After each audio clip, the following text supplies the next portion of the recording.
ఓం నమో వీరబ్రహ్మేంద్ర స్వామినే నమ. భక్తాదులకందరకు ప్రజలందరకు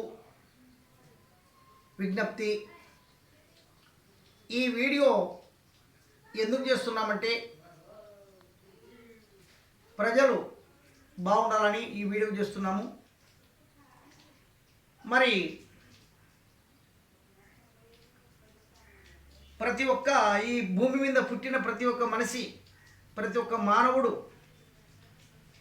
అబ్బా మా ఇంటి దేవుని మొక్కలు, అబ్బా మా ఇంటి దేవుని పోకుంటే మాకేదో నోటి బాధలు వస్తాయి అని ప్రతి ఒక్కరు, అంటే కొంతమంది శివుని పోయి శ్రీశైలం పోయి టెంకాయ కొట్టుకొని వస్తారు.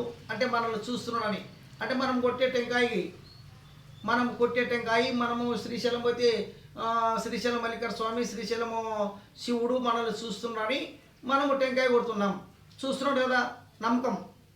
దేవుడు చూస్తున్నాడు అనేది మనకు నమ్మకం. చూస్తున్నాడు, కరెక్టే. నువ్వు టెంకాయ కొట్టేది చూస్తున్నాడు, నువ్వు ఊదిగడ్డ ముట్టించే చూస్తున్నాడు దేవుడు. తర్వాత వీరబ్రహ్మేంద్ర స్వామి దేవాలయం.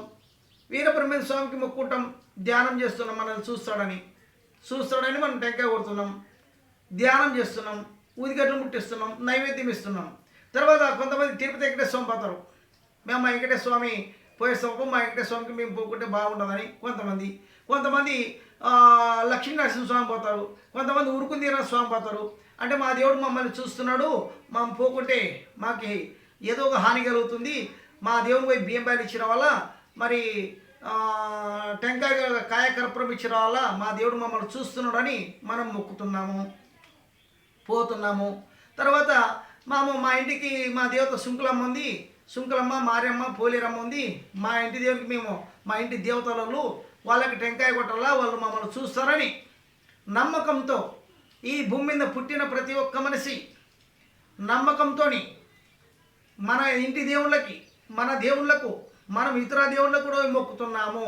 ఓ దేవుడా, మేము కాయకర్పూరం ఇస్తున్నాము, అక్కడ నీకు టెంకాయ కొడుతున్నాము, నీకు నైవేద్యం ఇస్తున్నాము, ఏదో నాకు తోసినంత దక్షిణ కూడా ఉండిలేస్తున్నాము, కానుకలు మమ్మల్ని చూడండి, బాగా కాపాడండి అని మనం మొక్కుతున్నాం. కరెక్టే కదా, మొక్కుతున్నాము. తర్వాత ఏం జరుగుతుంది? మరి మనము టెంకాయ కొట్టే చూస్తున్నాడు దేవుడు, మనం ఊదికట్లు ముట్టించే చూస్తున్నాడు దేవుడు, మనం నైవేద్యం పెట్టే చూస్తున్నాడు దేవుడు, మనం వేసిన కానుకలు కూడా చూస్తున్నాడు అనే కదా మన నమ్మకం మీద పూజిస్తున్నాము. ఇది కరెక్టే కదా. మరి ఇంకో పాయింట్లోకి వద్దాం, రెండో పాయింట్లోకి. ఏముందంటే ఇవన్నీ మనం చేసేదల్లా మన దేవుడు మనం చూస్తున్నామని మనం చేస్తున్నాం సేవ. మరి మనము పెట్టే రంకు కూడా చూస్తున్నాడు దేవుడు, మనం చేసే అరాచకాలు చూస్తున్నాడు, మనం చేసే అన్యాయం చూస్తున్నాడు.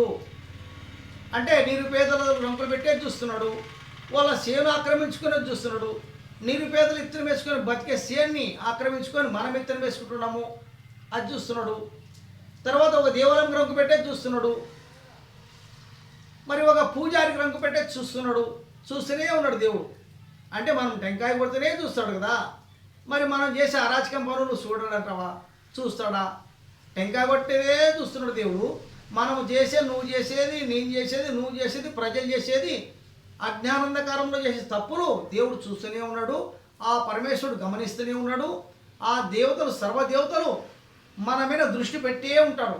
అంటే మనం ఊదికట్టు కొట్టే ముట్టించి టెంకాయ కొట్టి నైవేద్యం పెట్టే చూస్తున్నాడు దేవుడు అని మొక్కుతున్నాం. నీవు రంకు పెట్టేది కూడా చూస్తాడు.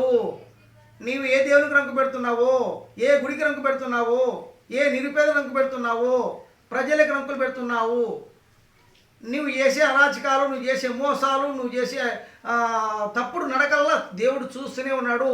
కాబట్టి నీకు శిక్షించేవాడు దేవుడు కూడా ఉన్నాడు. నువ్వు ఒట్టి టెంకాయే చూస్తున్నాడంట, నువ్వు మొక్కుడు చూస్తున్నాడంట, నువ్వు చేసే తప్పులు కూడా చూస్తున్నావు. కాబట్టి ఓ మానవుడా, నీవు రంకులు పెట్టాకు,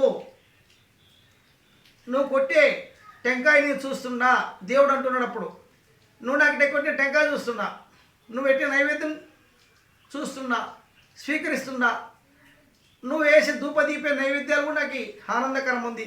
కానీ నువ్వు పెట్టే రంగులు నాకు ఆనందం లేదు.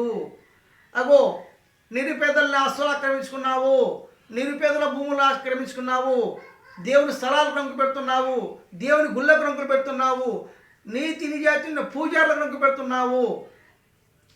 కాబట్టి నీ నీచ బుద్ధి, నీ అరాచకం బుద్ధి అది కూడా నేను చూస్తూనే ఉంటాను. కాబట్టి తప్పులు చేయకండి, మీరు ఆరోగ్యంగా ఉండండి అని దేవుడు చెప్తున్నాడు. అంటే మీరు చేసే అరాచకాలను చూస్తున్నాడు, మనం కొట్టే కాయకరపురం చూస్తాను అంటున్నాడు దేవుడు. మరి మీరు చేసే అరాచకంగా చూస్తారు కదా. కాబట్టి ఓ మానవుడా, మీరు చేసే మంచి పనులు నాకు ఆనందమే, కానీ మీరు చేసే అరాచకం నాకు నచ్చడం లేదు, నేను శిక్షిస్తా. నేను చూస్తూనే మీరు చేసే అరాచక పనులు, మీరు చేసే అన్యాయ పనులు, నిరుపేదలకు, దేవునికి, గుడికి, గోపురాలకు, నిరుపేదల స్థలాలు ఆక్రమించుకుంటారు, నిరుపేదల శేలకు రంకు పెడుతున్నావు, నిరుపేదల డబ్బులు దొంగలిస్తున్నావు, నిరుపేదలకు రంకు పెడుతున్నావు, నిరుపేదల పెన్లాం పిల్లలకు రంకు పెట్టి దోసుకొని తింటున్నావు. కాబట్టి జాగ్రత్త, నేను శిక్షించేవాని పైన దేవుడున్నాడు, నేనున్న పైన శిక్షించేవాడిని అని దేవుడు అంటున్నాడు. కాబట్టి భక్తులారా, అన్యాయస్తుల మాట నమ్మకండి, అన్యాయస్తుల జత పట్టకండి. అన్యాయస్తులు మోసగాల జత పడితే మనం కూడా మోసపోతాము. భగవద్ ధ్యానం చేస్తుండండి, నీతి నిజాయితీ ఉండండి, ఎవరు నచ్చిన దేవుని వాళ్ళు ప్రార్థన చేసుకుంటుండండి, నీతి నిజాయితీ ఉండండి. ఎప్పటికైనా మంచి వాళ్ళు జత పట్టండి. మంచి వాళ్ళ జత పడితే మంచి మార్గమే ఉంటుంది. దొంగలు జత పడితే దొంగతనమే ఉంటుంది. దొంగలు చేసే తప్పుడు, దొంగలు చేసే అరాచకము నీవు కూడా నేర్చుకుంటావు. కాబట్టి ఓ ప్రజలారా, భక్తులారా, మనమందరము మంచి వాళ్ళ నడక నడుతాము. మంచి నడక నడిచి భగవద్ ధ్యానంలో ఉండి భగవంతుడు చెప్పిన ఆజ్ఞలో మనం ఉంటే మనకు ఆరోగ్యము, సుఖము, సంపద, సూర్య చంద్రునంతో మన పిల్లలు పాపలు బాగుంటారు. అన్యాయం పనులు చేసిన, మోసం చేసిన వాళ్ళు, అన్యాయం చేసిన వాళ్ళు నిరుపేద రంగులు పెట్టి దేవాలయాలకు, మంచి చేనులకు, బీదవాళ్ళ చేనులకు, బీదవాళ్ళ స్థలాలకు రంగులు పెట్టి బీదవాళ్ళ సొమ్ము దోచుకొని తిన్న వాళ్ళకు పైన యముడు శిక్షిస్తాడు. మరి మనం శిక్షించే వాళ్ళని జతపడదామా? మోసానికి గురయ్యే వాళ్ళని జతపడదామా? మంచి వాళ్ళ జతపడదామా? అంటే మనమే తెలుసుకోవాలి. ఎప్పుడైనా మంచి వాళ్ళ జతపడితే మనకు ఆరోగ్యము, సుఖము, సంపద ఉంటుంది. అన్యాయస్తుల జతపడితే అన్యాయంగా అంతమైపోతాం మనము.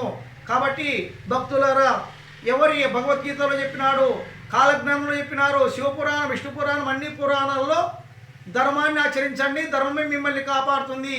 అన్యాయం పనులు చేయకండి, అంతమైపోకండి. కాబట్టి అన్యాయస్తులు దత్తపడితే అంతమైపోతారు అన్యాయస్తులు. ధర్మాన్ని ఆచరించుకుంటే ధర్మాత్ముల్ని కాపాడుకుంటా సూర్య చంద్రునంత వరకు ఉంటారు అని ఆ శ్రీకృష్ణ పరమాత్ముడు చెప్పి ఉన్నాడు. కాబట్టి భక్తులారా, అందరము ఆరోగ్యంగా, సుఖంగా, సంతోషంగా పాడి పంటలతో వర్తిల్దాము, ఆ భగవద్ధ్యానం చేసుకుంటుందామని కోరుకుంటున్నాము. మరియు సర్వే జన సుఖినో భవంతు, లోక సమస్త సుఖినో భవంతు. హరి ఓం శాంతి శాంతి.